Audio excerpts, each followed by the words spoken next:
Hey, it's finally Foundation Friday. If you're new here, on Fridays I sit down and talk about a new or old, we don't discriminate here, foundation that I've been trying out. I do multi-day wear tests using a variety of tools, techniques, products, whatever. So if you're interested in hearing more about the Makeup Forever Reboot foundation, then please keep on watching.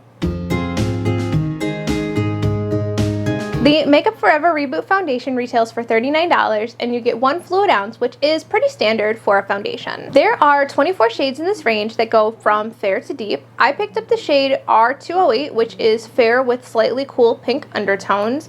I don't think that this is a great shade match, but I can make it work. It's just slightly too light for me. If I were to pick this up again, I would definitely shade up though to the shade R230, which is light with cool pink undertones. Now I'm going to insert some swatches of the Makeup Forever Reboot foundation compared to some of the other foundations that I have in my collection. Makeup Forever Reboot foundation in the shade R208, Glossier Skin Tint in the shade G12, Ilia Super Serum Skin Tint SPF 40 in the shade Rendezvous, Milk Makeup Sunshine Skin Tint in the shade Fair, Kosas Tinted Face Oil in the shade 1, Natasha Denona Face Glow in the shade N10, and Charlotte Tilbury Airbrush Flawless Foundation in the shade Too Cool. I included this one since it's my closest shade match. Pulling up the description on Sephora, it is a skin revitalizing foundation that adds a radiant satin finish while hydrating, smoothing, and firming the skin for up to 24 hours. It is light coverage. The foundation is ideal for normal to dry skin types and nurtures tired looking skin over time by reducing the appearance of wrinkles and increasing hydration for up to 24 hours.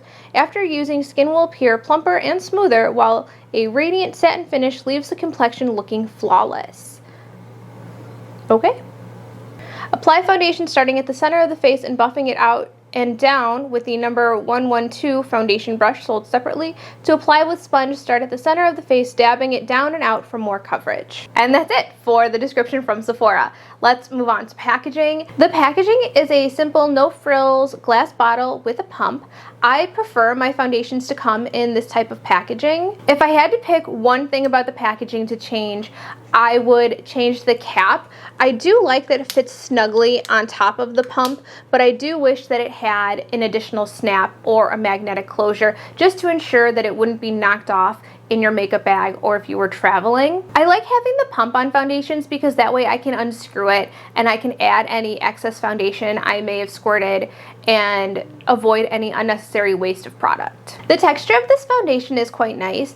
It's a little on the thin side, but it's not super runny. I really like applying it with my fingers. It has a slight cooling sensation and it gives this really nice dewy satin finish. Before I get into my final thoughts on the Reboot foundation, I'm going to insert some clips from my 3-day wear test. As always, the first wear test is done with no additional products. I applied 1 pump using my fingers, and that did not go very far.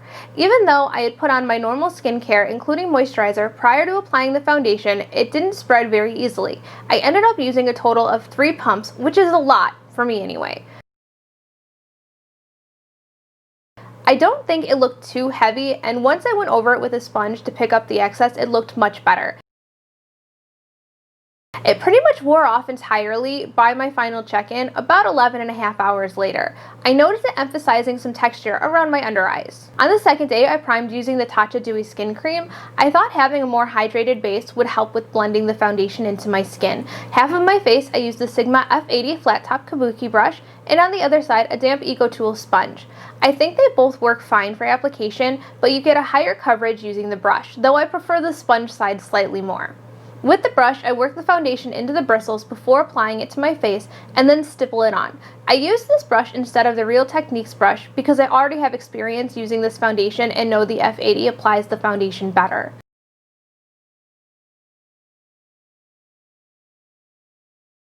When I build up the coverage, I'm using a mix of the Reboot foundation and the Happy Glow Lucky Drops from Baja to adjust the shade a little.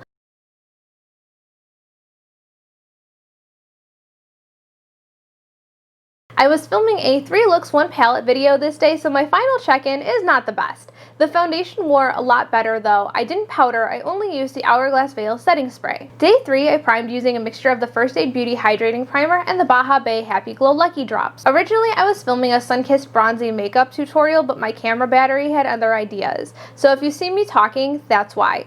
I used the EcoTool sponge to apply my foundation. I like to focus the product on my nose and cheeks since that's my biggest problem area, and my forehead is almost always an afterthought.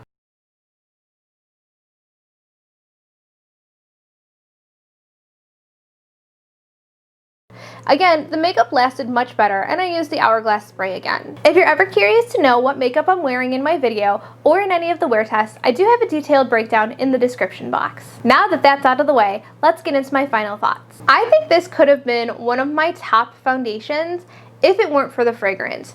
I cannot stress enough how heavy and overpowering this scent is. I don't have any living grandmas anymore, so I can't confirm this, but I have a strong suspicion that if they were living, they would smell exactly like this foundation. If the scent dissipated throughout the wear time, I could probably deal with it, but the scent lingers on your skin for almost as long as the foundation lasts. When I first started using this foundation a few months ago, I did have a reaction to it. I would get red itchy patches on my face and I would break out.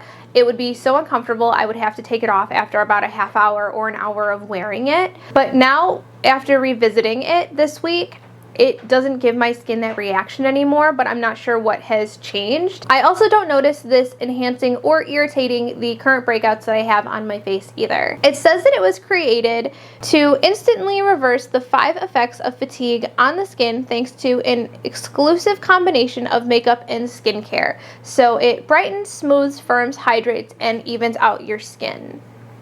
Well, I don't necessarily agree with all of those claims. I do think that it evened out my skin really nicely, and I also think that it was somewhat smoothing. I don't think that it was very brightening. I definitely don't think it was very hydrating, and I didn't really notice it doing any firming. I wouldn't say that the foundation is drying, but it definitely pairs better with more hydrating products underneath it. And there were a few times throughout my wear test that I would have liked to have used a refreshing spray. I do think that this works best with hydrating products and creams, so I highly recommend going in with a super hydrating moisturizer or a super hydrating primer before applying this foundation. Though it sets down enough that you can blend on top of it, it never fully sets down and it will remain tacky throughout the day. So you very likely will have to powder it. It's not transfer proof and it rubs off moderately easily. If you're looking for a highlight to medium coverage foundation that has a dewy radiant finish and you don't mind heavily fragranced foundations, you very likely will enjoy the Makeup Forever Reboot foundation. Other foundations that I think are similar to the Makeup Forever Reboot foundation are the Glossier Skin Tint if you're looking for a dewy finish, the Ilia Super Serum Skin Tint also for the dewy finish but also for light coverage, the Kosas Tinted Face Oil for a dewy finish as well as light to medium coverage, or maybe even the Milk Makeup Sunshine Skin Tint. None of those that I listed are exact dupes for this foundation, but if you currently own any of those, I think they're similar enough to the Reboot foundation that you don't need to pick this one up too. Overall, I will continue to use this until it runs out, or until I'm able to find a foundation that performs exactly like this one, but without the heavy fragrance. I hope you enjoyed this review. If you did, please give the video a thumbs up. If you have any other foundations you'd like me to check out, or any other videos you'd like to see from me, definitely let me know down below. And don't forget to subscribe if you haven't already. Thank you so much for hanging out with me today, and I'll catch you again soon in my next video.